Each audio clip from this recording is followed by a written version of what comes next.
The bag was already packed. Maggie Whitfield had tucked it beneath the narrow cot in the schoolhouse before dawn, when the air still smelled of pine resin and cold earth, when Coldwater Creek was just beginning to glow copper and amber in the first reach of the Arizona morning sun. She had done it quietly, deliberately, the way a person does something they know is irreversible. One wool dress, her teaching primers, a photograph of her mother, and $32.14 folded inside a handkerchief. Enough to buy passage on the eastbound stage to Tucson, enough to disappear.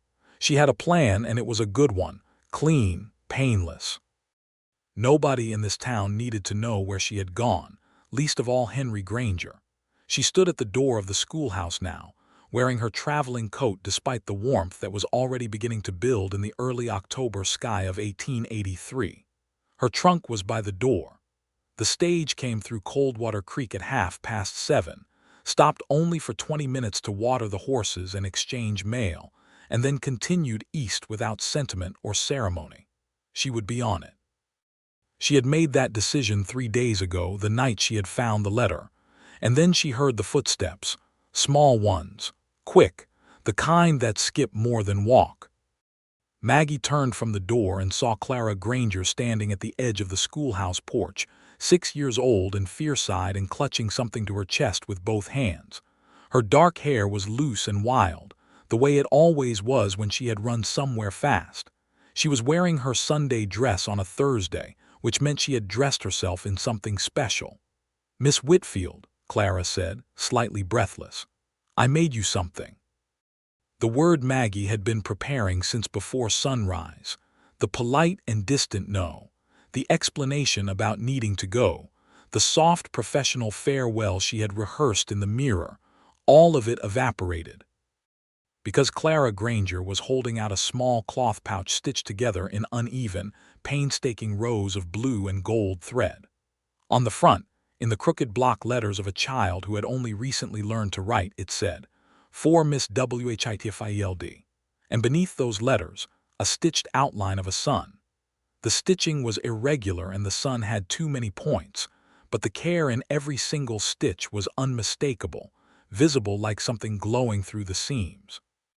"I stayed up late finishing it," Clara said. "Papa doesn't know I'm here. He would have come himself, but he said things last night, and I think he's scared you're leaving." Maggie's throat closed, the bag beneath the cot. The letter, the decision, the plan, all of it was pressing against her from inside, and this child, this small, earnest, entirely innocent child, was standing in the early morning light pressing the weight of something handmade and real into her hands. And Maggie Whitfield, who had planned a quiet exit, stood completely still. She could not take the gift and leave. That was the truth she recognized in the same heartbeat she recognized the betrayal of her own certainty. She took it anyway because Clara's arms were extended and her eyes were waiting. The cloth was warm from being held. Inside the little pouch, Maggie could feel the faint outline of something small and hard. A river stone, perhaps. Clara had a habit of collecting them. She thought, with a fierceness that surprised her, "How did I end up here?" And then the answer arrived the way all genuine answers do, not all at once, but in a river of images and moments she had spent the last 6 weeks either cherishing or trying very hard not to. 6 weeks earlier, Maggie Whitfield had arrived in Coldwater Creek, Arizona territory, on the back of a swaying stagecoach with a teaching contract in her bag, and a very clear understanding of the difference between running towards something and running away. She had been running away from Philadelphia, from the school board that had dismissed her without apology or explanation, when the accusations of a wealthy father had proven more persuasive than her own record of 4 excellent teaching years. She had been running away from the particular humiliation of watching a man use his money to rewrite her professional history, and she had been running away from the version of herself who had trusted that man's son and paid dearly for it. The advertisement in the Territorial Education Gazette had been direct to the point of brutality. One-room schoolhouse, 22 students ranging in age from 5 to 14, salary of $30 per month plus lodging in the schoolhouse annex, contract renewable every 6 months. Experience required. References required. Sentiment not required. Maggie had applied within 20 minutes of reading the advertisement. She had packed within 2 days of receiving the offer. She had been on a westbound train before the week was out. She had told herself many things on that long journey, through the flat heartland and the dry rising plateaus and the growing enormity of a sky she had never seen before. She told herself this was a fresh beginning. She told herself the West was a place where a woman's record could not be poisoned by someone else's lies. She told herself she would teach her students well, serve out her contract, and perhaps after a year or two, when the scandal had faded in the East, she could return under different circumstances. She did not tell herself she expected to feel anything except professional satisfaction. Coldwater Creek was a town of perhaps 300 souls, situated where 2 shallow river bends made a wide, flat pocket in the land. There was a main street with a general store, a telegraph office, a hotel called the Gilded Spur, a Methodist church, a livery, 2 saloons, and a barber shop that doubled as a dentist's office on Tuesdays. There was a land registry office and a sheriff's station with 1 deputy, and a set of iron bars that had never once been tested against a serious prisoner. The land around the town was cattle country, red-earthed and vast, with distant mesa formations standing like monuments to everything that had come before human ambition arrived and started hammering things together. The town's superintendent, a Mr. Elias Dowd, met her at the stage stop with paperwork and a handshake that suggested he had not expected her to look the way she looked. Maggie was 30 years old, with dark auburn hair and the kind of composure that people sometimes mistook for coldness. She was tall for a woman of her era, and she had a habit of looking directly at people when she spoke that some men found disconcerting. Mr. Dowd recovered quickly and walked her to the schoolhouse, which was genuine in its simplicity, a single room with 12 desks, a blackboard, a wood-burning stove, a small library shelf, and an attached annex barely large enough for a cot, a washstand, and a hope. "You'll find the children eager," Mr. Dowd said, which was the kind of thing people said when they were not certain whether the children were eager or not. "I'll find out for myself tomorrow," Maggie said pleasantly, and he looked at her with the expression of a man who had expected someone more uncertain. She met Henry Granger on her second day. She had been walking the perimeter of the town, acquainting herself with the geography, when she saw the man trying to persuade a very large and very unwilling horse through the open doors of the livery. The horse had other ideas. It planted its feet with spectacular stubbornness, and the man, broad-shouldered and dark-haired, wearing a worn canvas jacket and a look of focused patience, spoke to it quietly, without frustration, with the kind of steady calm that suggested he had learned something important about not fighting things that were stronger than you. Maggie slowed without intending to. The horse relented after approximately 2 minutes of that quiet conversation, stepping forward with the reluctant dignity of a creature that has decided to be gracious about being overruled. The man patted its neck with genuine gratitude rather than triumph, which was the thing that made Maggie stop entirely. He turned and saw her watching. He had dark eyes and a face that had been weathered into something honest.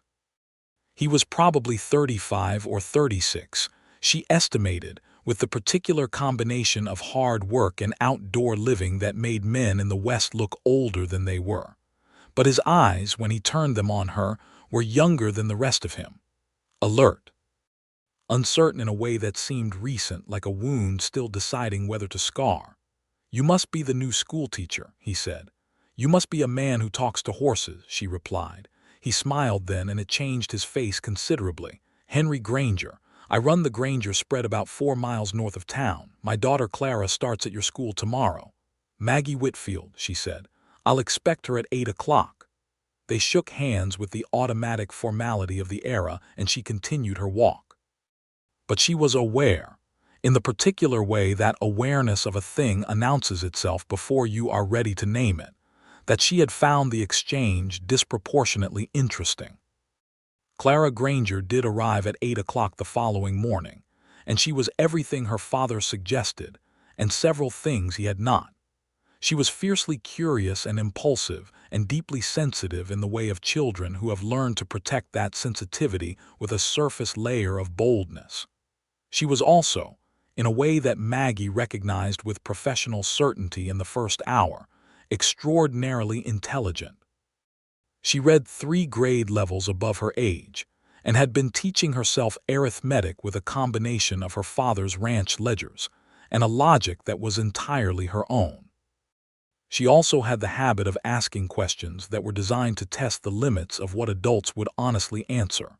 On the third day, she asked Maggie whether she had ever been in love, and Maggie said with perfect equanimity that personal questions about teachers were not part of the curriculum. Clara had accepted this with the satisfied expression of a child who had received exactly as much information as she had actually been seeking. Henry Granger began stopping by the schoolhouse. Not in a way that announced itself. He never came during school hours. But on 2 occasions during the first week, he appeared at the end of the afternoon when she was cleaning the blackboard or organizing the primer shelf, and he had questions about Clara's progress, about the curriculum, about whether Maggie needed anything from the general store that he could bring on his next supply run. They were practical questions, and he asked them with a practical manner, and Maggie answered them with the same professional courtesy she offered to every parent. But the conversations kept extending beyond the questions. He told her, without dramatics, that his wife Alina had died of typhoid fever 2 years earlier, when Clara was 4. He said it the way people say things they have learned to live with, not without grief, but without the rawness of grief still being processed. He had hired a woman from town to help with Clara's care for the first year, a widow named Mrs. Patterson, but Mrs. Patterson had moved to Tucson when her own son settled there, and since then Henry had been managing alone. The ranch ran with 4 hired hands. He handled the accounting himself in the evenings. He read Clara stories before bed because Alina had always done it, and he had no intention of letting that particular thing disappear from his daughter's life. Maggie listened to these pieces of information with the professional warmth she offered to all parents, and told herself that was all it was. By the 3rd week, she had stopped telling herself anything at all, because the discipline required to maintain those particular fictions was becoming exhausting. She looked forward to the afternoons he appeared with a specificity that was impossible to rationalize as professional interest. She was aware of the way he listened, completely, without the restless male habit of preparing a response before the other person had finished speaking. She was aware of the way he looked at her, which was with a directness and a care that she found simultaneously thrilling and alarming, because she had specifically promised herself, on that westbound train, that she would not find anything in this new life except the clean satisfaction of work. It was the dark past she carried that made the promise feel necessary. The man in Philadelphia, Thomas Harrington, the superintendent's son, had recognized her intelligence and her earnestness as qualities to be charmed and then exploited. He had courted her with the practiced ease of a man who understood that a woman in a subordinate professional position was already operating at a disadvantage. When she had refused his more personal advances, he had ensured her professional destruction instead. The betrayal had been complete and methodical, and it had taught her something definitive about the hidden motives of men who turned their attention on women who had something to lose. She understood, even as Henry Granger continued to appear in her late afternoons, that awareness of past betrayal does not make a person immune to present longing. It simply makes the longing more dangerous, because you know exactly how much it can cost. Clara was the one who accelerated everything. In the 5th week, Clara Granger stood up during an arithmetic lesson and informed the class that her father had said Miss Whitfield was the smartest person he had spoken to in years, and that he had also said she had the kind of laugh that made a room worth being in. She delivered this information with the straightforward authority of a person sharing a well-researched fact. The class found this fascinating. Maggie managed, by the grace of some instinct she had not known she possessed, to redirect the lesson toward fractions without visible disruption to her composure. But the warmth that spread through her chest was not something she could redirect, and when Henry Granger appeared that afternoon at the schoolhouse door, she met his eyes and watched him understand immediately that Clara had said something. The color that rose in his face was so genuine and unguarded that something inside Maggie that had been held at careful professional distance simply stepped forward. "I'm going to have a serious conversation with my daughter about discretion," he said. "She has excellent recall," Maggie said. "You should be proud." They looked at each other for a moment in the fading afternoon light, and the quality of that silence was different from all the previous silences. Something had been said in it. He asked her that Friday evening if she would have supper with him and Clara at the ranch. She knew she should say no. The professional distance between a teacher and a student's parent was not merely a formality. It was a genuine protection for all parties. And beyond professionalism, beyond the calculated caution of a woman who had already paid once for trusting too easily, she knew something else. She knew that if she went to that ranch and sat at that table and watched Henry Granger pass the biscuits and listened to Clara talk and look up at her across a lantern-lit supper with those particular eyes, she was not going to be able to maintain the careful architecture of distance she had constructed around herself. She said yes. The ranch was 4 miles of open land from town, and Henry came to collect her in the wagon as the sun was making its long western performance on the horizon.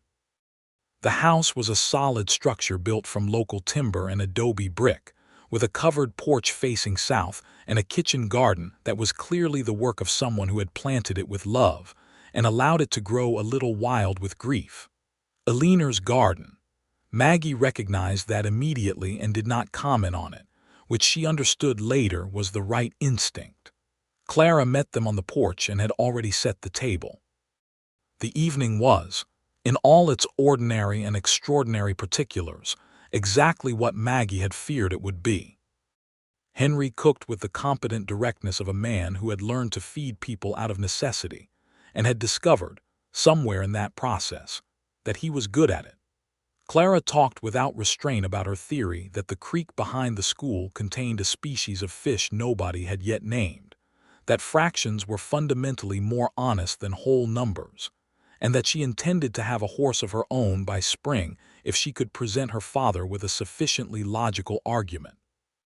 Henry occasionally interjected to correct Clara's facts or add context, and twice caught Maggie's eye when Clara said something particularly remarkable, with a look of shared and helpless admiration that was one of the most intimate things Maggie had ever witnessed between a parent and a child.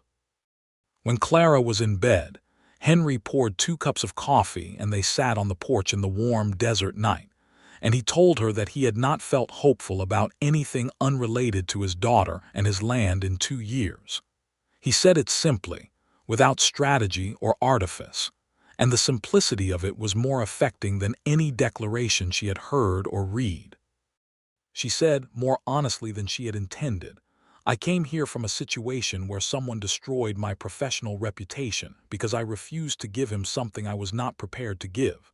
I told myself when I arrived that I was not going to allow anything or anyone to get close enough to have that kind of leverage over me again." He was quiet for a moment.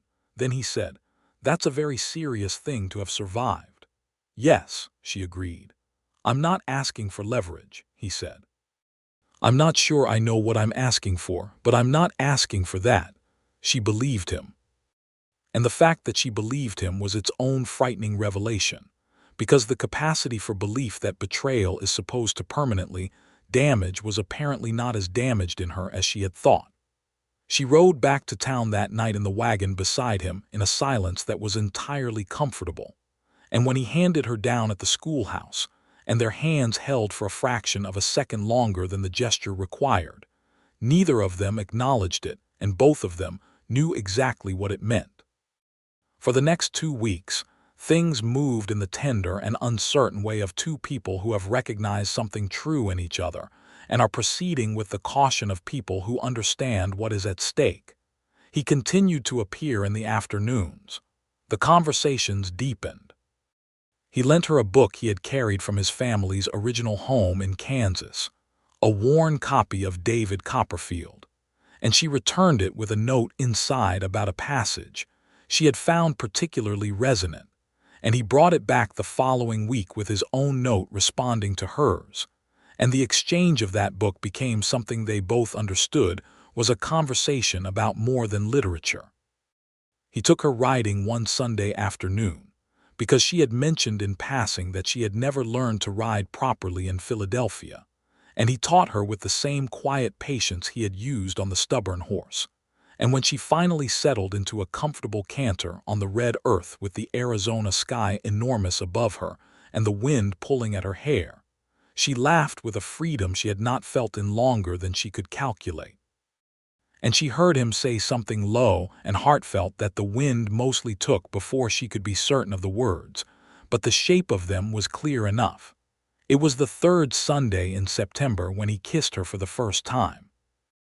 They had been sitting on the flat rock above the creek where it widened into a shallow pool, and the sun was going, and the light was the color of old copper, and he had been in the middle of a sentence about whether he was going to expand the cattle operation in the spring when he simply stopped and looked at her, and whatever he was going to say about cattle dissolved, and he said instead, very quietly, "Maggie," just her name with everything in it. And she turned and looked at him, and the distance between them was brief, and then there was no distance at all. It was not the desperate kiss of a hidden motive or a dark design. It was tender and serious, the kind of kiss that a person gives when they understand completely what they are committing to and choose it anyway. She was, in the moment after it ended, more frightened than she had been since the morning she had read the letter of dismissal in Philadelphia, because she understood with perfect clarity that she was no longer operating at the safe, professional distance she had set for herself. She was fully present. She was fully in it.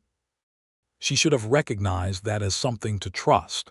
Instead, 10 days later, she found the letter. She had not been looking for anything. She had been in the general store, Wickham's Mercantile, purchasing ink and paper, and Clarence Wickham's wife Dorothea, who was the town's most reliable source of information and had never been accused of excessive diplomacy, had been talking to a woman from the other side of the counter without quite lowering her voice enough. Granger girl, of course. Everyone knows it's been the arrangement for years, ever since the Hartley family offered.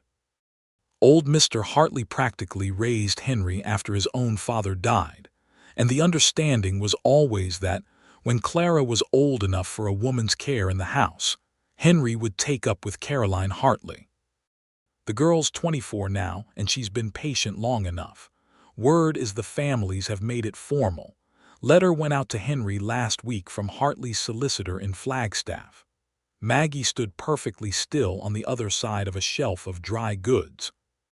The woman Dorothea was speaking to murmured something, and Dorothea said, "Well, I suppose the schoolteacher complicates matters somewhat, but these arrangements have been in place long before she arrived, and land is land and family obligation is family obligation, and Henry Granger is nothing if not a man who honors his obligations." Maggie set her ink and paper on the counter with perfect composure and paid for them and walked back to the schoolhouse. She sat on the cot in the annex for a long time in the gathering dusk. A secret, a hidden arrangement. The word that came to her was the one she had been afraid of since Philadelphia: trap. Not in the calculated sense.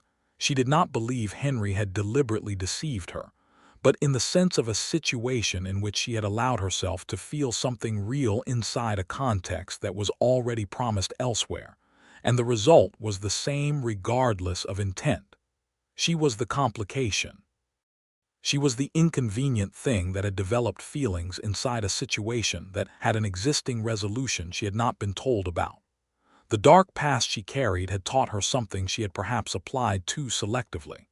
She had guarded against deliberate betrayal, and missed the possibility of the unspoken kind.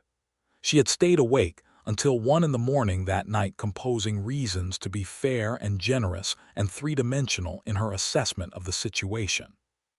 Perhaps the arrangement was not what it sounded like. Perhaps it was old and had been set aside. Perhaps Henry had meant to tell her and had not found the moment. But the competing voice, the one that had lived in her since Philadelphia, said, "Perhaps a woman who accepts the version of events that causes her the least pain is a woman who is setting herself up to be destroyed again." By 2 in the morning, she had decided. She would leave quietly. She would write a letter to Mr. Dowd explaining a family emergency requiring her immediate return east. She would be gone before anyone could ask questions she would have to answer with a dignity she was not sure she possessed right now. She would not make a scene. She would not confront Henry. She would not place herself in the position of a woman who had misunderstood the nature of what was offered and then demanded an accounting. She would pack. She would go. She would take the eastbound stage. She packed the bag before dawn. And now Clara Granger was standing on the porch with a handmade gift pressed out toward her, and Maggie was holding it with hands that were not quite steady, and the eastbound stage was 40 minutes away, and every single plan she had made in the cold logic of 2 in the morning was about to collide with the 6-year-old human embodiment of every reason she had argued against making those plans in the first place. "Open it," Clara said, with the direct authority she used for all requests. Maggie opened the small cloth pouch. Inside, as she had suspected, was a river stone, flat and oval and pale gray-blue, the color of creek water on an overcast day. But the stone had been painted, clumsily and with enormous care, in colors that looked like they had come from the paint box Maggie kept for art lessons. On the stone, Clara had painted 3 figures, a tall one with dark hair, a small one with wild curls, and between them, in a red dress that Maggie recognized as the one she had worn to the harvest gathering the town had organized the previous week, a figure that was unmistakably her. 3 figures standing close together, painted by a 6-year-old with a steady purpose that made everything Maggie Whitfield had planned at 2 in the morning feel like the shallowest possible response to the deepest possible question. "I made us a family," Clara said, matter-of-factly, "because that's what I think we are." Maggie sat down on the porch step because she did not trust her legs to keep her standing. She heard the wagon before she saw it, and when she looked up, Henry Granger was coming down the main street at a pace that suggested he had ridden faster than he should have and had only slowed because the town's proximity made speed conspicuous. He pulled the wagon up in front of the schoolhouse and climbed down in a single movement and stood there looking at her, and he took in the traveling coat and then the bag visible through the open door and then the small pouch in her hands, and she watched him understand everything. "Clara," he said, without looking away from Maggie, "will you wait in the wagon for a few minutes, please?" Clara assessed the situation with the accuracy of a child who has been paying close attention to adults for 2 years and is not inclined to miss crucial data. She looked at Maggie's face and her father's face and made a calculation. "Don't let her leave," she said to her father, and then walked to the wagon and climbed up with the dignity of someone who has said the decisive thing and intends to let others act on it. Henry took the 2 steps between them in a stride and stood very close, not touching her but present in the way that was its own kind of contact. "You heard something," he said. It was not a question. "Mrs. Wickham," Maggie said, and watched his face do something complicated. "Maggie," he said, "let me explain." "I'm listening," she said, and she meant it, but her voice had the careful tone of a woman who has been genuinely hurt and is trying very hard to be fair. He sat down on the porch step beside her, which put them at the same level, which she recognized was a deliberate choice. "Old Mr. Hartley, Samuel Hartley, he's the man who kept this ranch from being sold when my father died and my mother was left with nothing. I was 17. He gave us a fair price on the cattle we needed to recover, and he never called in the debt when times were hard, and when my mother passed 3 years after Alina, he was at the funeral. He has a daughter named Caroline." He paused. When Clara was very small and I was not managing things well in the period after Alina died. Mr. Hartley came to me and said that when Clara was old enough, if I wanted to consider Caroline, the family would welcome it. He did not make it a condition. He did not attach it to the debt. He offered it the way a man offers something he thinks might help. And you said, Maggie asked. I said I would think about it, Henry said. That was nearly 2 years ago. I had not thought about it since, not in any real sense, until Mr. Hartley's solicitor sent a letter 2 weeks ago suggesting that given the time elapsed, perhaps it was appropriate to formalize the matter or formally decline.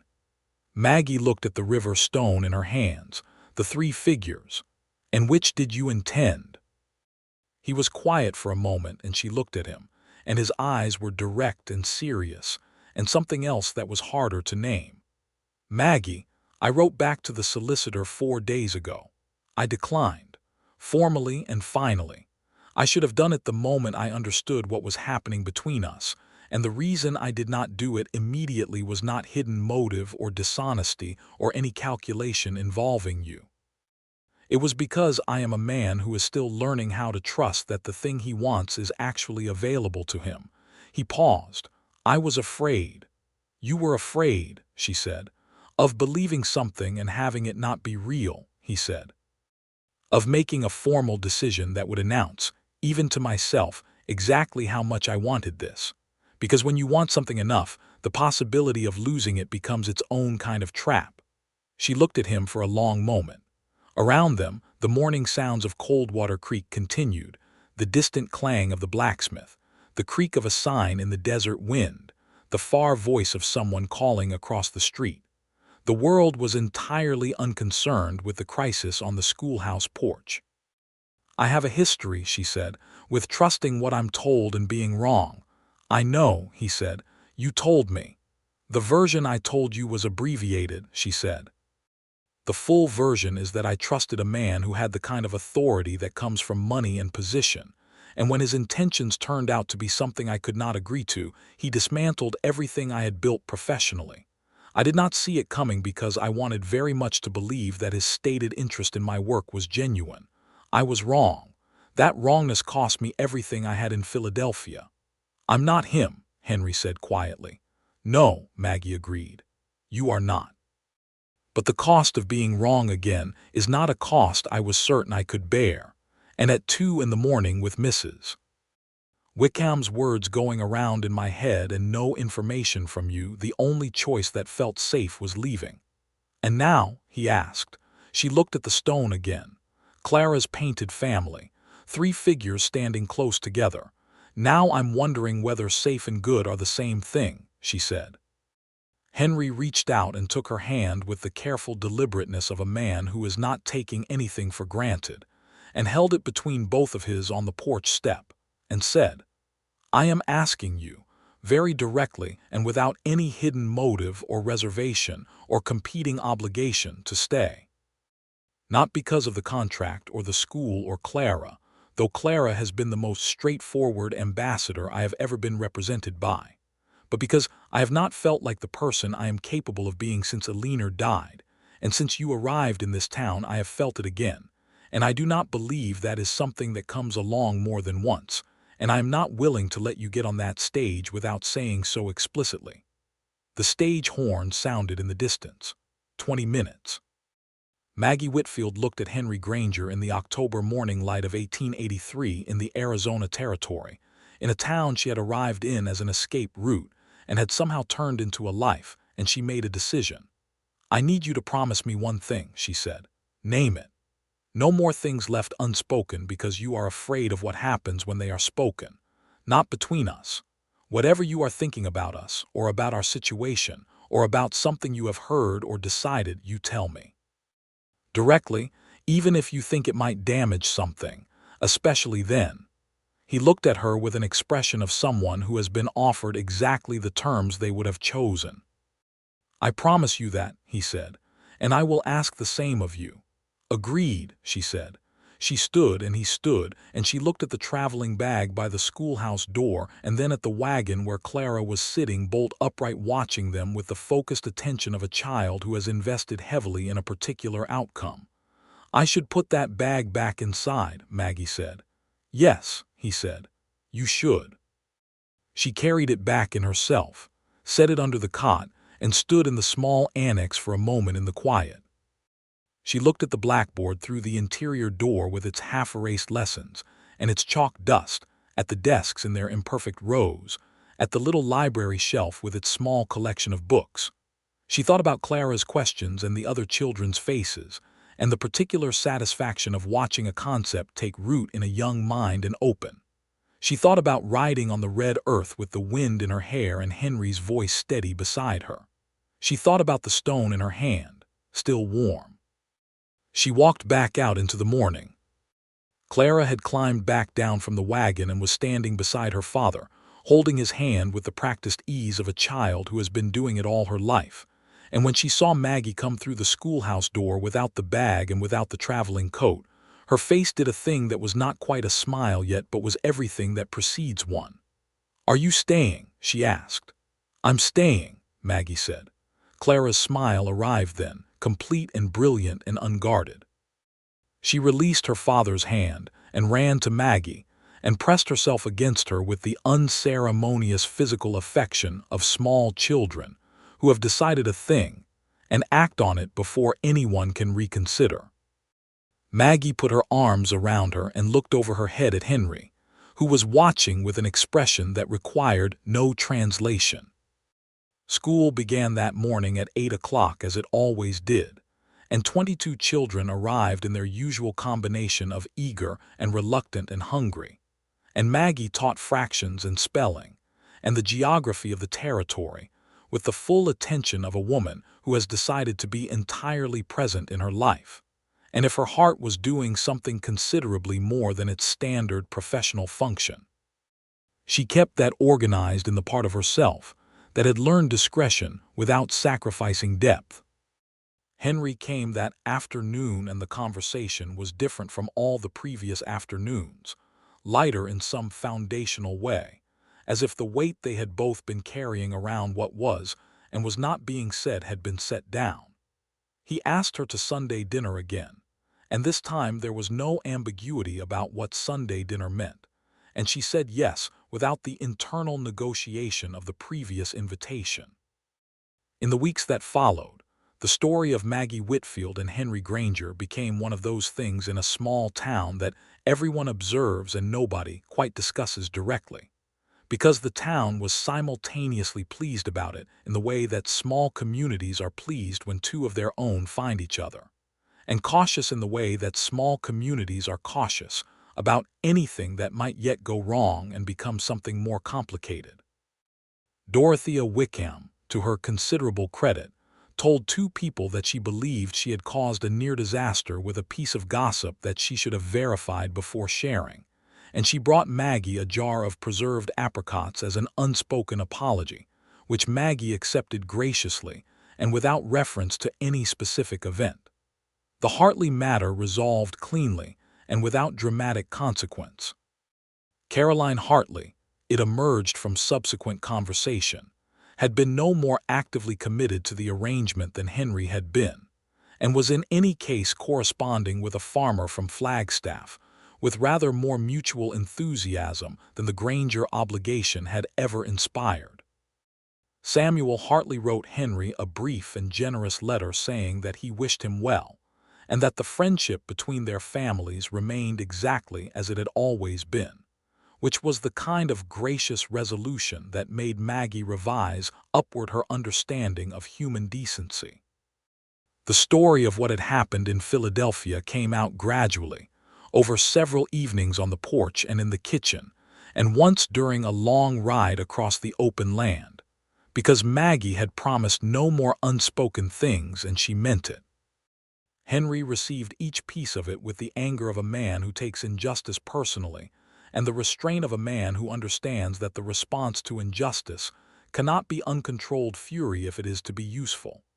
He had no right, he said, about Thomas Harrington, and then said nothing further on the subject, which was both more and less than she had expected and exactly the right response.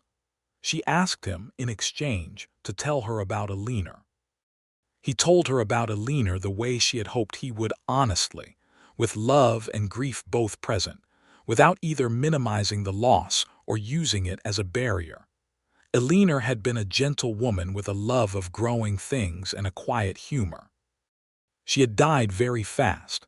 He had not said goodbye properly because the typhoid moved faster than anyone had warned him to expect, and that particular guilt had taken him longer to work through than the grief itself. Clara had her mother's gentleness under her father's determined exterior, and the garden on the south side of the house was Alina's doing, and he kept it because Clara needed something of her mother to grow up alongside. Maggie said, "You kept it for Clara. That's good." "That's the right reason," he said. "You are the only person I have been able to say any of that to." She understood that this was not a slight to anyone who had tried to help him. It was a statement about the particular quality of what he felt was possible between them, and she received it as such. By November, when the desert mornings had sharpened to the cold clarity that the territory produced in autumn, things had settled into the kind of shape that both of them could see forward from. Clara had taken to waiting at the schoolhouse door at the end of lessons to walk back to the Granger wagon with Maggie, a habit that nobody questioned, because it seemed entirely natural, which it was. The stone with the painted family sat on Maggie's washstand in the schoolhouse annex, and she looked at it every morning. Henry asked her to ride out with him one Saturday to look at the north pasture, which was practical because he had a question about the fencing. But they both understood it was also just a reason to spend the morning together on horseback with nobody else present. They dismounted by the fence line and walked, and he told her that he had been thinking about the spring, about what the year might look like if things continued in the direction they seemed to be going. He was, she realized, doing something very careful, which was saying a large thing in a circumspect way to allow her the space to respond to it at the level she was ready for.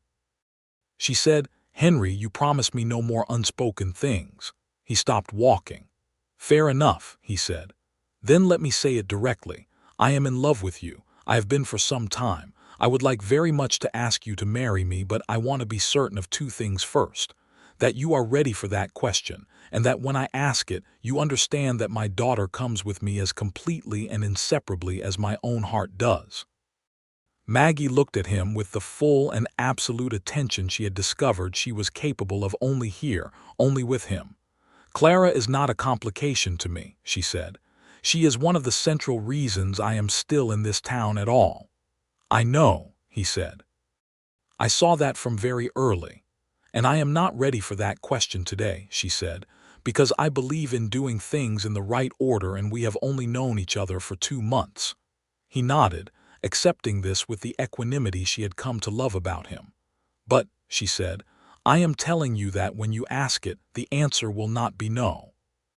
He looked at her for a long moment, and then he did what she had not quite expected, which was to laugh, a real, full, unguarded laugh that she had heard him produce perhaps 3 times before, and which every time caused something in her chest to rearrange itself. "That is the most Maggie Whitfield answer I have ever received," he said. "You have only received answers from Maggie Whitfield for 2 months," she pointed out. "You are only beginning to map the territory." "I intend to spend considerably more than 2 months on it," he said. They rode back to town in the autumn light, and it was easy between them in a way that had replaced the earlier uncertainty, without erasing the depth that the uncertainty had produced. And she thought that perhaps that was what growth actually felt like. Not the absence of the hard parts, but the space you found yourself in after you had gone through them and chosen to stay. December arrived with a cold front that moved down from the high country and put ice on the creek for 3 days, which the children found fascinating and which the adults found inconvenient. Maggie's classroom gained a second log for the stove, and she taught with her coat on for a week until the cold broke. Henry sent blankets to the schoolhouse via Clara, without making it into anything more than a practical provision, which was one of the things she had come to recognize as characteristic of how he loved, quietly, specifically, without requiring acknowledgement. She wrote to her former colleague in Philadelphia, a woman named Ruth Calloway who had been a geography teacher and one of the few people who had believed Maggie's account of the Harrington situation. She wrote that she was well and teaching, and that she had found something unexpected in the territory, and that she was happy in a way she had not anticipated being happy. Ruth wrote back expressing genuine delight and asking several extremely perceptive questions about the nature of the unexpected thing, which Maggie answered with sufficient detail to satisfy her friend's legitimate curiosity. She did not write to any member of the Harrington family or any former colleague connected to the school board, because that chapter was closed, and she intended to keep it that way. On Christmas Eve, the town of Coldwater Creek organized a celebration at the Methodist church that involved a considerable quantity of candles, 2 rendered silent by verses of a carol that nobody could quite remember all the words to, and enough food contributed by the various families to cover 3 tables. Maggie arrived with a cake she had made using Mrs. Patterson's recipe, which Clara had taught her from memory. Henry arrived with Clara on one side and a bottle of elderflower cordial on the other, and when he found her in the crowd and the look on his face was the one she had learned to read as unmistakably specific to her, she felt something that was warm and solid and entirely real. They stood together through the carol and the minister's brief address and the serving of food, and he stood close enough that their arms occasionally touched. And at some point in the evening, Clara fell asleep upright in a pew with her head against Maggie's arm in the straightforward and unashamed way of children who trust where they are, and neither Maggie nor Henry moved. New Year's Day of 1884, Maggie Whitfield was standing at the schoolhouse window watching the first light of the year come up over the mesa when she understood, with the particular quality of understanding that arrives fully formed rather than piece by piece, that she had stopped thinking of Philadelphia as home. This was home. This room with its chalk and its primers. This town with its practical kindnesses and its occasional gossip and its enormous sky. The north pasture and the south-facing ranch house with its wild garden. Clara's questions, Henry's voice, the ordinary, extraordinary texture of a life that was actually hers. She thought for a moment about the woman who had gotten on the westbound train with a teaching contract and a plan to keep herself protected and nothing more. She felt for that woman something that was part sympathy and part gratitude, because the self-protection had kept her whole long enough to arrive somewhere worth arriving. In February, Henry Granger proposed to Maggie Whitfield. He did not do it on the porch or at supper or during a ride. He did it in the schoolroom on a Saturday afternoon when she was alone grading compositions, and he came in without knocking because the door was open, and he sat down in one of the children's desks, which was too small for him, and created a brief moment of inadvertent comedy that broke the tension of the occasion into something more human, and he said, "I believe 2 months has expanded to 4, and I have been patient because you asked me to be, and I am not naturally patient, but I have discovered I can be when it matters enough. So I am asking." He produced from his coat pocket a ring that had been his mother's, a simple gold band with a small garnet set in it, the color of the desert at certain hours of sunset. "Margaret Whitfield," he said, "will you marry me and let me spend the considerable remainder of my life being grateful that you didn't get on that stage?" She looked at him in the small desk in her schoolroom, and she thought about the bag under the cot, and Clara's stone on the washstand, and the north pasture in November light, and Ruth Calloway's letter sitting answered in her drawer, and the garden on the south side of the ranch house that Clara needed to grow up alongside, and the easy, comfortable silence of 2 people who have decided together that they are safe to be honest.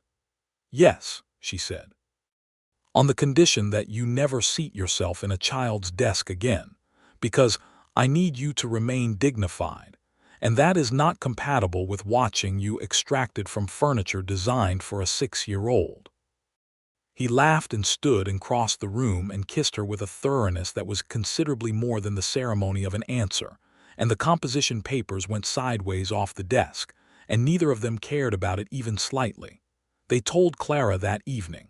Clara received this information with the preternatural calm of a person who had seen it coming so clearly, and for so long that the announcement itself was almost redundant.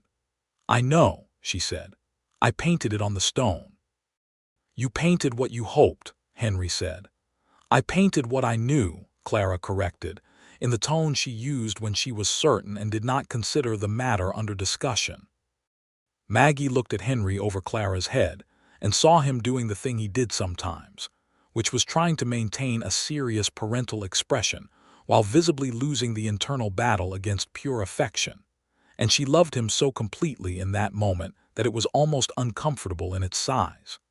They were married in April of 1884 in the Coldwater Creek Methodist Church, in a ceremony that was modest by Eastern standards and elaborate by frontier ones. The schoolchildren sang a hymn that Maggie had taught them, performed with more enthusiasm than precision, but with a commitment that was genuinely moving. Mr. Dowd, the school superintendent, stood in as a formal witness with the expression of a man who has been surprised to find that an arrangement he had made for practical reasons has evolved into something that reflects well on him. Samuel Hartley attended with his wife and shook Henry's hand with the warmth of a man who is genuinely pleased with how things have resolved. Caroline Hartley, who had herself become engaged to the Flagstaff farmer the previous month, sent a gracious note of congratulation that Maggie kept because she found it touching. Dorothea Wickham cried, which was generally agreed to be among the more remarkable events of the decade. Clara was the flower girl, a role she performed with great seriousness, and a personal innovation involving the distribution of desert wildflowers in a pattern she described afterward as mathematically balanced, which Maggie believed was accurate. The garnet ring fit perfectly. Maggie moved her belongings from the schoolhouse annex to the ranch house, which felt right, and also, briefly, tender in the particular way of a threshold cross that cannot be uncrossed. She arranged her books on the shelf Henry had built her in the front room, and she put the stone with the painted 3 figures on the mantelpiece where the family could see it every day, and Clara said this was the right place for it. She continued teaching.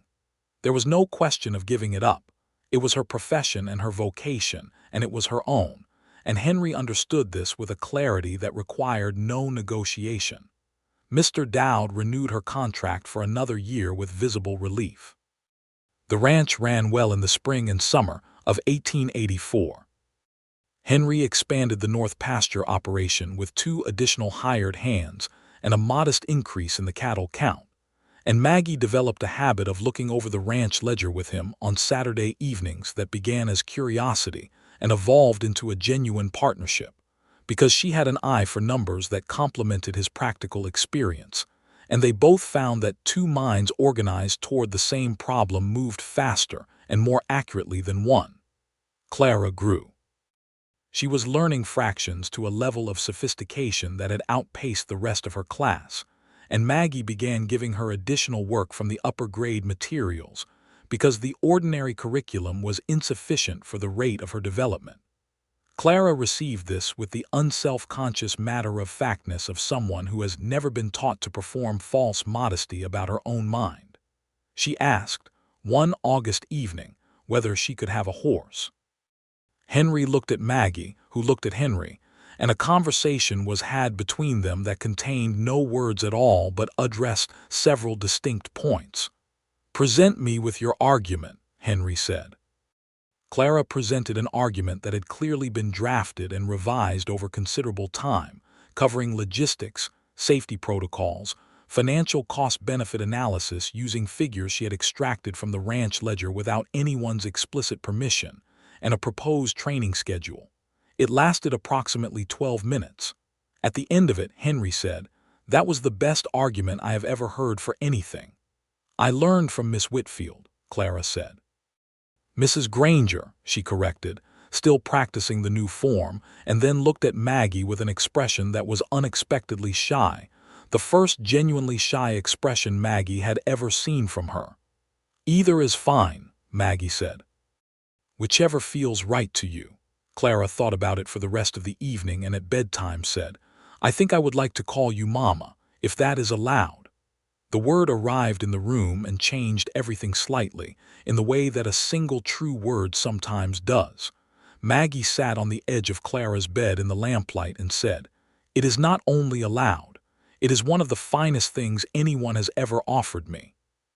Clara accepted this, nodded, and went to sleep with the directness of a child who has accomplished something important and is ready to rest. Maggie sat in the hallway for a while after, and Henry found her there and sat beside her, and she told him what Clara had said, and he took her hand and they sat in the quiet house together for a long time without needing to say anything further. The horse arrived in September. A small bay mare with a white star on her forehead, purchased from a rancher 2 valleys over, young and even-tempered, and entirely suited to a small rider with a logical approach and considerable determination. Clara named her Arithmetic, which Henry allowed over his own mild objection because it was undeniably appropriate. By October of 1884, exactly 1 year after the morning of the stone and the traveling coat and the stage that left without Maggie Whitfield on it, several things were true. Maggie and Henry were building, between them, the kind of partnership that is not the romantic mythology of Western fiction, but is rarer and more sustaining, one founded on honest communication and mutual respect and genuine admiration, and the physical ease of 2 people who have discovered that they are, in every practical and emotional dimension, extraordinarily compatible. They argued sometimes, because both of them were intelligent and opinionated and had strong views on questions of principle, and the arguments were direct and sometimes heated and always resolved, and the resolving of them had a quality that enriched rather than depleted. Maggie felt, regularly and with the full knowledge of what feeling it meant, that she was loved, not managed or strategically placed or used as a solution to a problem. Loved. By Henry, who demonstrated it in 100 specific and attentive ways every day. By Clara, who demonstrated it by trusting her with the full complexity of her developing personhood. By the town itself, which had accepted her in the gradual and permanent way of communities that make up their minds slowly. She thought sometimes, with neither bitterness nor excessive sentiment, about the woman who had gotten off the stage from Philadelphia with a clean plan and a fully packed armor. She thought about the 2 in the morning logic that had nearly taken her away from all of this, and she understood that the error in that logic had not been the caution itself, but the substitution of caution for courage when the evidence actually available demanded courage. In January of 1885, Maggie told Henry she was expecting a child. She told him on a Sunday morning before Clara was awake, in the kitchen with the early light coming through the window and the smell of the coffee he had made, because mornings were the time when she felt most honestly herself, and she wanted this to be honest. She told him simply and directly, because they had promised each other that. He sat very still for a moment, and she watched several things move through his face: surprise, and then something that was not quite surprise, and then a pure and uncomplicated gladness that was one of the most beautiful things she had ever seen on any human face. He stood and came to her and held her with a care and a completeness that required no words and found none necessary. "Is it well with you?" he asked, which was the question she had expected him to ask first and which confirmed, not that confirmation was necessary, that she had chosen correctly. "Very well," she said. Clara, when told, responded with characteristic logic. "I hoped it would be a brother," she said. "I have theories about brothers." Henry said the theories were premature. Clara said she would hold them in reserve. The pregnancy was straightforward and healthy, which Maggie was grateful for in the specific and respectful way of someone who understood that in the territory in 1885, straightforward and healthy were not guaranteed. Henry was attentive without being suffocating, which was the exact calibration she would have requested if she had been given the option to specify.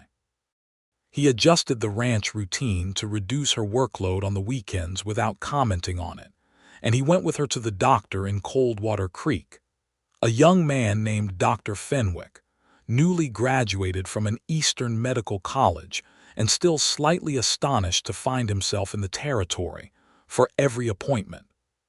She taught through the spring term and half the summer term, because she saw no reason not to, and because her students needed the continuity, and because she was, as she had once told Henry, not an invalid. She made arrangements with Mr. Dowd for a substitute to cover the final weeks before the birth and the opening of the fall term, and she trained the substitute herself with a thoroughness that Mr. Dowd described to at least 4 people as the most organized transition he had ever witnessed. In August of 1885, Maggie Whitfield Granger gave birth to a boy. He arrived on a hot August morning with the confidence of someone who has made a decision and is acting on it, and he was healthy and loud and had Henry's dark hair and Maggie's determined expression, and Clara, permitted to see him within the hour, studied him with the focused attention of a scientist examining a new specimen and said, "He's smaller than I expected but structurally sound." Henry laughed until he had to sit down. They named him Thomas. Not after Thomas Harrington, a fact that Maggie noted to herself and found she did not need to explain to anyone, because the name was simply a name she had always liked, and names belong to the people who carry them forward, not to every previous person who has carried them. Thomas James Granger came into the world and into a house that was ready for him, and he was loved with immediate and total completeness. Maggie returned to teaching in October, and Thomas came with her in the mornings in a cradle that Henry built from local pine and positioned near the stove, and the children of Coldwater Creek received their education with a small Granger sleeping nearby in the corner, which they took to be one of the finest aspects of the school year. Life in Coldwater Creek was not without its complications.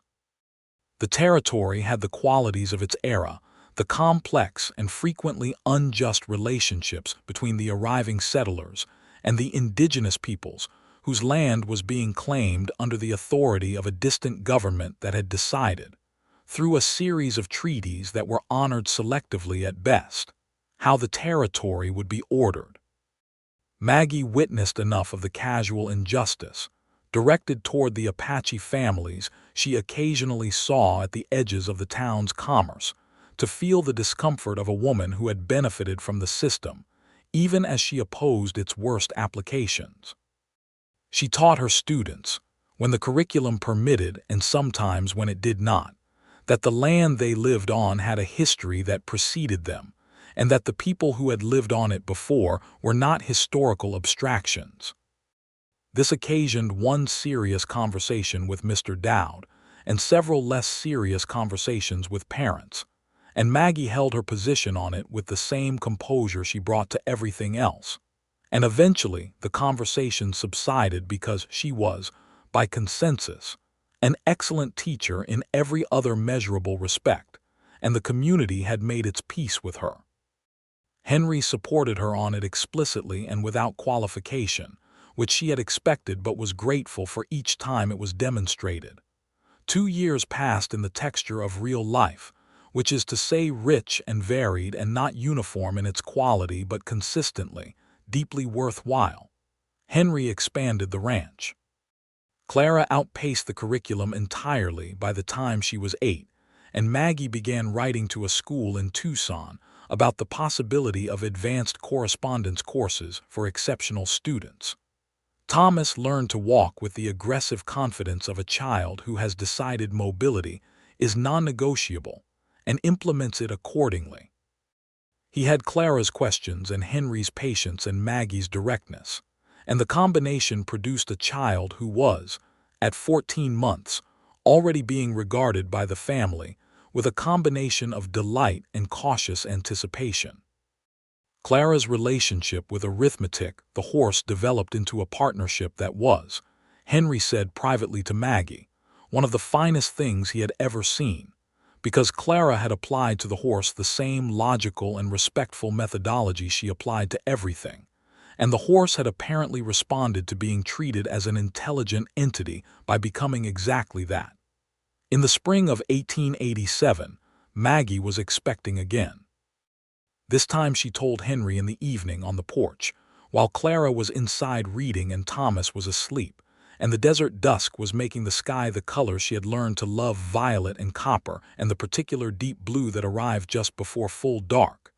Henry put his arm around her and pulled her close against his side, and they sat like that watching the colors change, and he said, "Are you pleased?"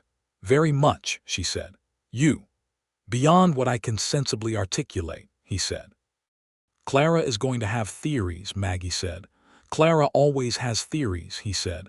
"They are usually correct, which is disconcerting." Clara, when informed, said, "I believe this one is a girl. I have revised my earlier position on brothers.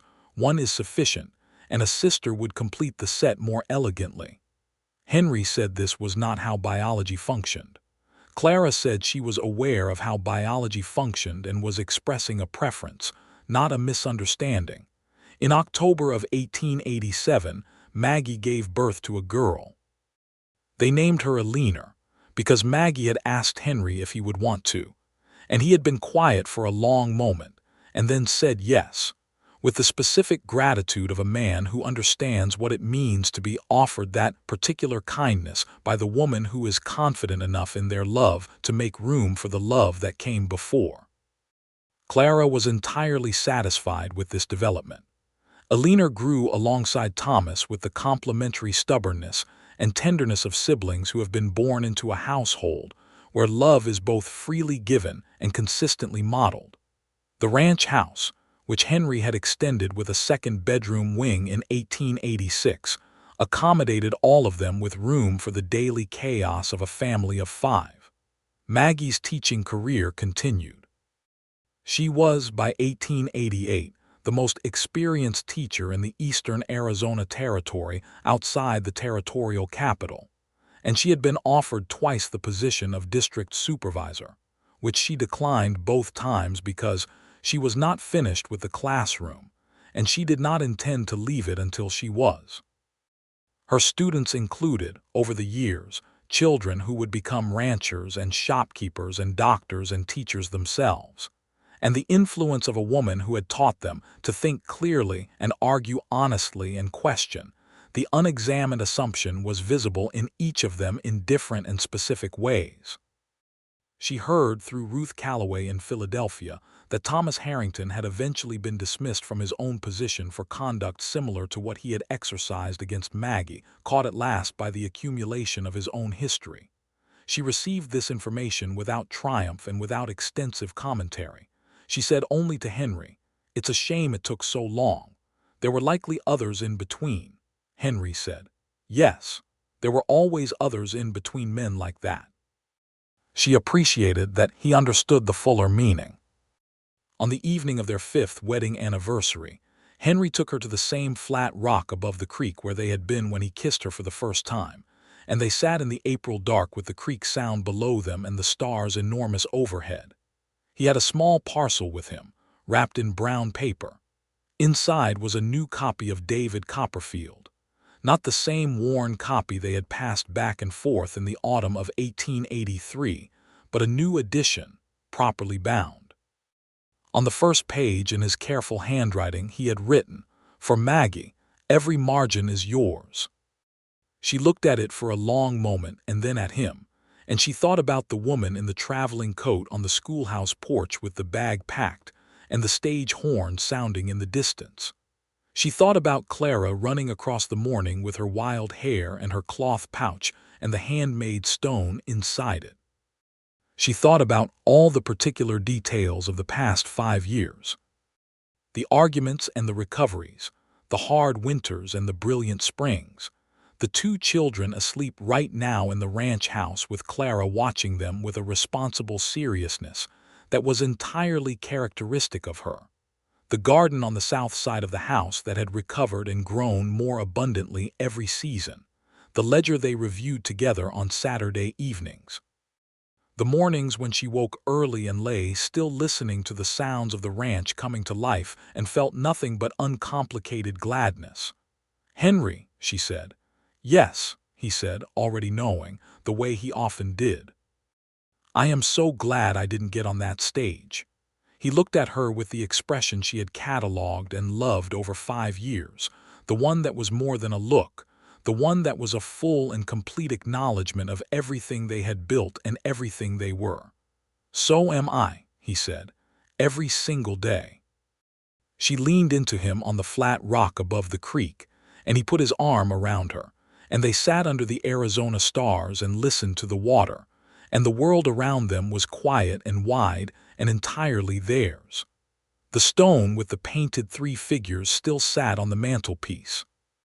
It had been joined over the years by other objects of significance: a pressed wildflower from a leaner's garden, a small carved horse that Thomas had made and presented to the family at Christmas with enormous pride, a photograph taken by a traveling daguerreotypist that showed the 5 of them on the porch, arranged with the ordered chaos of a genuine family.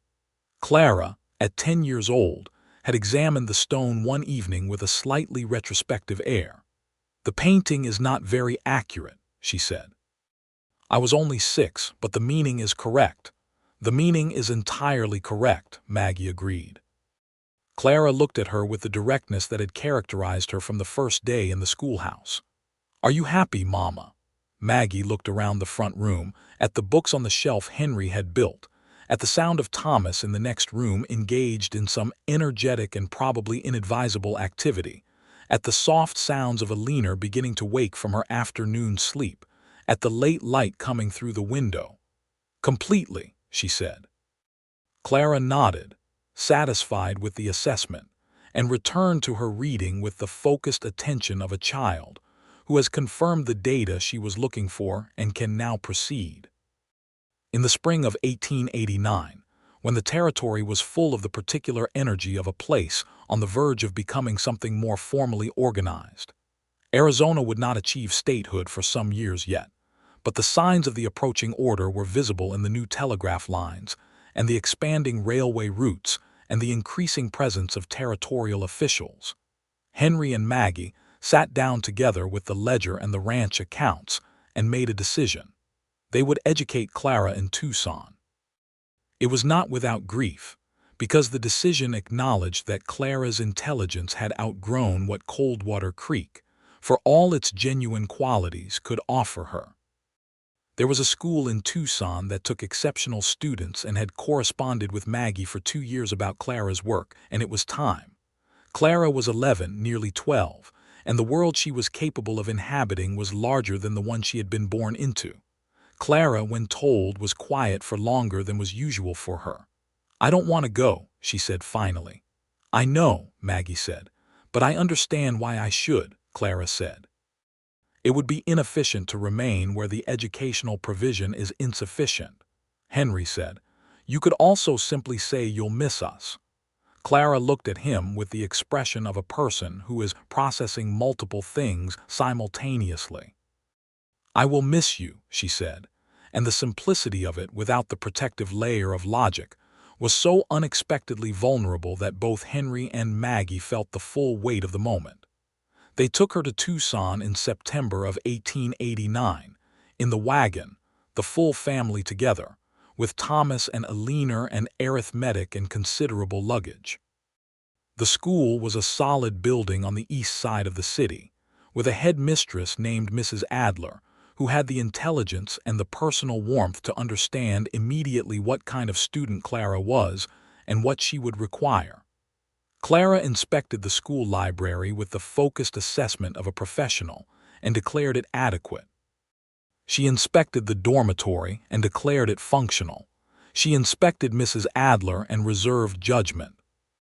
At the moment of departure, when the wagon was loaded for the return journey and Clara was standing at the school gate in her good dress, she maintained her composure through the formal farewell with Thomas, who was 3 years old and did not fully understand the event, but gave his sister a piece of ribbon he had been carrying in his pocket for reasons he could not explain, which Clara accepted and wrapped around her wrist. She held Alina for a moment, who at less than 2 years old patted Clara's face with perfect toddler earnestness. She shook her father's hand and then allowed herself to be held by him for a moment with her eyes closed, and then she turned to Maggie. "You are," she said, in the precise and measured diction she used for important statements, "the best teacher I have ever had, and also the best mother. And I know those are different things, but you are both of them, and I wanted to say it clearly before I go, because you taught me to say things clearly." Maggie held her tightly and said into her hair, "You are extraordinary, Clara Granger. The world has no idea what is coming." Clara pulled back and squared her shoulders and walked through the school gate without looking back, because she was her father's daughter, and she knew that looking back would cost her the composure she needed. The drive back to Coldwater Creek was long, and the silence on it was the particular silence of people who are feeling something large and have agreed not to try to compress it into language. Thomas fell asleep across Maggie's lap before they had cleared the city limits. Alina slept in the small wooden box Henry had built behind the seat and padded with blankets. The desert spread around them in the afternoon warmth of the September territory. After a long time, Henry said, "She's going to be remarkable." "She already is," Maggie said. "She said the best mother," Henry said. "She chose that word on purpose. She doesn't choose words without purpose." "No," Maggie agreed. "She never has." He reached across Thomas's sleeping form and took her hand without looking, in the easy and certain way of a man who knows exactly where the person he loves is sitting. The years moved forward in the way of years that are being well used. Thomas at 5 was reading everything he could reach and conducting experiments in the yard that were scientifically ambitious and practically chaotic. Alina at 3 was forming entire determined opinions about every aspect of her daily existence and expressing them with a forcefulness that Henry said was genetically inevitable given her parentage, which Maggie agreed with without apology. Clara wrote letters from Tucson that were detailed and insightful and occasionally very funny, reporting on her classes and her teachers and the city with the observational precision she brought to everything. Maggie continued to teach. She had been in Coldwater Creek for 6 years, and the school had grown under her management from 22 students to 31, and the building had been expanded with a second room and a second stove, and a small library annex that she had argued for with such sustained and well-documented persistence that the school board had approved the funding purely, she suspected, to achieve a resolution. Henry ran the ranch with the steady competence that had always characterized him, and in 1890 he brought Thomas out for the first full day of ranch work, letting him follow the hired hands and learn the work in the direct and practical way that the territory produced people who knew how to do things. Thomas came home that evening covered in dust and exhausted and more animated than Maggie had seen him in weeks. "I want to do this always," he said. "You can do this and read," Maggie said. "I know," Thomas said, as if this had been obvious. In the summer of 1891, Clara came home for the long school break and was, at 13, a young person of considerable intellectual power and developing poise who still had her father's laugh and her mother's directness, and her own particular and irreplaceable quality that was entirely Clara. She and Maggie spent 3 weeks reading the same books and discussing them in the evenings on the porch, in a conversation that ranged across literature and history and mathematics, and the nature of ambition, and the particular challenges and possibilities that existed for women of the era. Clara listened to everything Maggie said about her own experience, the school in Philadelphia, the Harrington situation, the departure and the arrival, and the stage she had almost taken, with the attention of a person who is filing information for later application. "You could have left," Clara said one evening, "the morning I came to the school." "Yes," Maggie said, "but you didn't because of the stone." "Because of you," Maggie said. "The stone was yours." Clara was quiet for a moment. "I knew you were going to leave," she said. "I heard Papa and one of the hands talking the night before. I got up early and made the pouch, but the stitching was already done. I had started it weeks before because I wanted to give you something. I finished it and put the stone in and I ran. Maggie looked at her. You ran. You were going to leave and we were going to lose you and I couldn't allow that, Clara said with the absolute simplicity of someone describing the only logical response to an emergency. So I ran. Maggie thought about the morning, the porch, the cloth pouch warm from Clara's hands, the weight of the stone inside it. It was the right thing to do, she said. I know, Clara said, and then, I'm glad you stayed. So am I, Maggie said, every single day. Your father says the same thing. Clara smiled, the smile that she still sometimes allowed herself when she was certain of something, and wanted to acknowledge that certainty, and they sat together on the porch in the summer evening of the Arizona Territory, teacher and student and mother and daughter, and around them the land that Maggie Whitfield had arrived in as a stranger and inhabited as a home stretched red and vast and full of light. There is a particular quality to a life that has been fully chosen rather than simply arrived at, and Maggie understood it now in every dimension of her daily existence. She had been afraid, in the 2 in the morning logic of that October night in 1883, that the choice before her was between self-protection and vulnerability, and that self-protection was the reasonable selection. What she had been wrong about was the nature of the vulnerability. She had thought vulnerability meant exposure to destruction. She had not understood yet that the deepest vulnerability, the kind that comes from standing fully in the life you have chosen and refusing to diminish it through preemptive retreat, is also the source of the deepest joy. She had not understood it until a 6-year-old girl ran across a morning with a handmade gift and pressed it into her hands and changed everything. By 1893, Coldwater Creek was changing. The railroad had extended close enough that a spur was being discussed, and the territorial government was becoming more organized, and new families were arriving from the east and the north and further afield. The town had grown to nearly 500 residents, and there was a second school and a new courthouse and a hotel that actually merited the name. The Granger Ranch was one of the established landmarks of the region, with a reputation for fair dealing and well-managed land. Henry's hair had begun to silver at the temples, which Maggie found unreasonably attractive, and told him so with more candor than he claimed to be prepared for. She herself had lines at the corners of her eyes that she associated with sun and laughter, and did not particularly mourn. Thomas was 8 years old and already indispensable to the ranch in the limited and genuinely useful ways that an 8-year-old can be indispensable. And Alina was 6 and had recently begun at the school, where she immediately revealed herself to be both deeply curious and deeply social, which was a combination that her teacher Maggie's longtime student and now colleague, a young woman named Alice Fenwick, daughter of the doctor, found extremely engaging. Clara wrote from Tucson that she had been offered a place at a women's seminary in Phoenix that had begun offering the kinds of advanced curriculum usually available only at Eastern institutions, and that she intended to accept. Maggie wrote back that they were all enormously proud and that she expected detailed letters. Clara wrote, I learned from the best.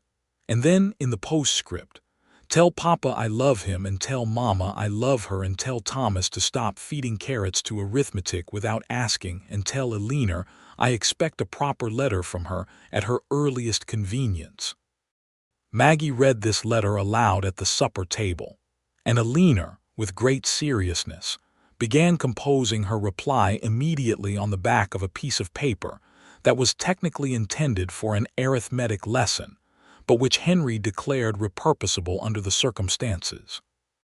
The anniversary of their 10th year of marriage arrived in April of 1894, and Henry asked Maggie how she wanted to mark it. She said, I want to go back to the flat rock above the creek, he said. Of course. They went in the late afternoon with Thomas and Alina, because there had never been a version of their lives in which the children were not part of the celebrations, and they sat on the rock above the widening pool, and Henry and Maggie sat close together the way they always had, and Thomas skipped stones with the focused determination of someone who has identified a skill gap and intends to correct it. And Alina told a long and complicated story about something that had happened at school that week. And the creek ran clear and cold below them, and the Arizona sky performed its customary evening magnificence above them. 10 years.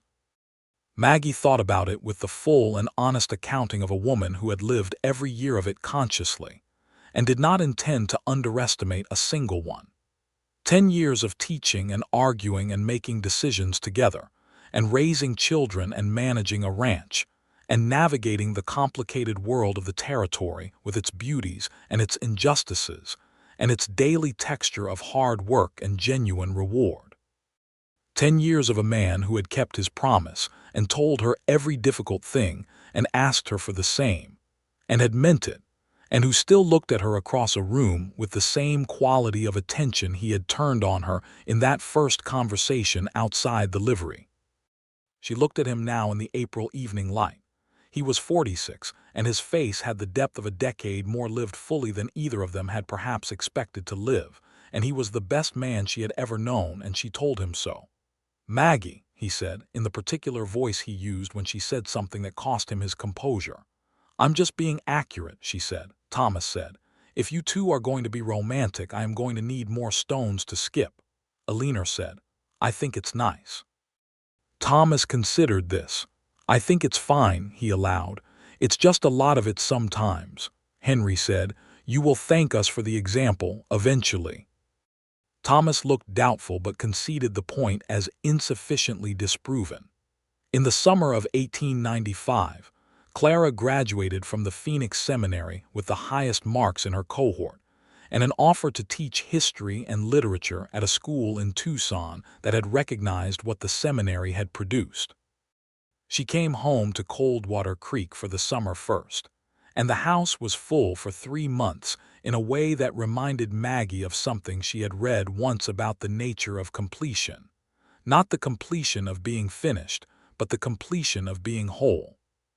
Clara at 17 was everything the 6-year-old on the porch had promised to become.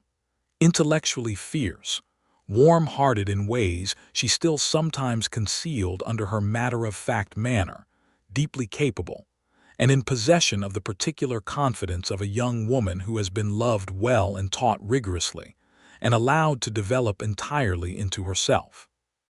She walked through the ranch and the town and the schoolhouse with Maggie during those weeks, and they talked as equals for the first time in the explicit sense, teacher and student having resolved into something more mutual, and it was one of the most satisfying experiences of Maggie's professional and personal life.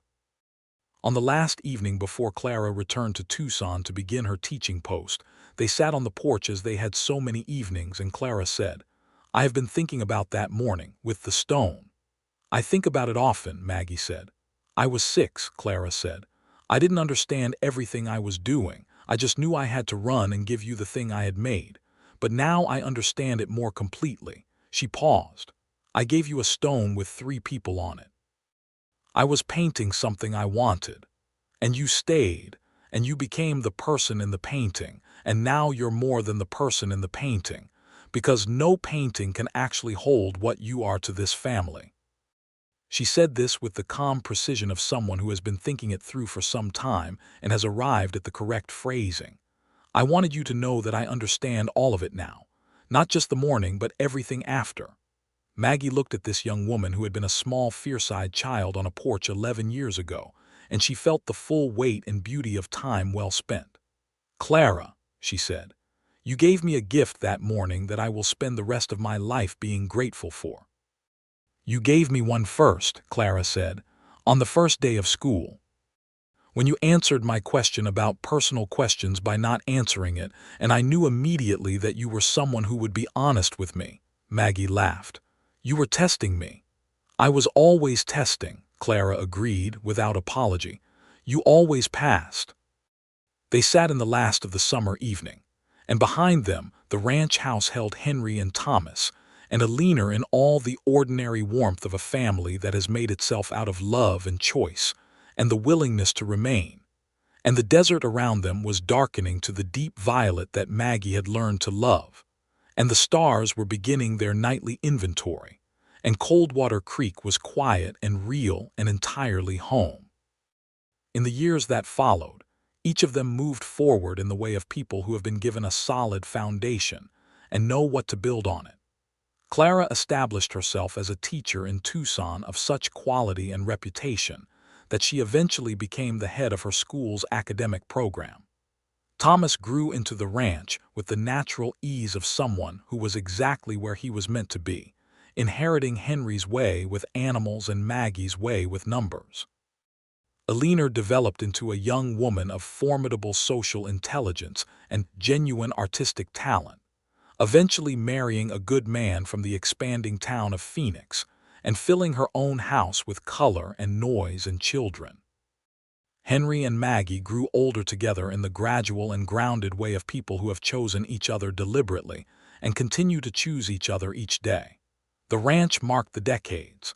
The schoolhouse marked the decades differently, in the faces of students who moved through and carried something of her forward with them. The porch was where they talked. The flat rock above the creek was where they went when something important needed to be said. The stone with the painted figures remained on the mantelpiece. Maggie looked at it often, at the crooked sun with its too many points, and the three imperfect figures standing close together in their painted world.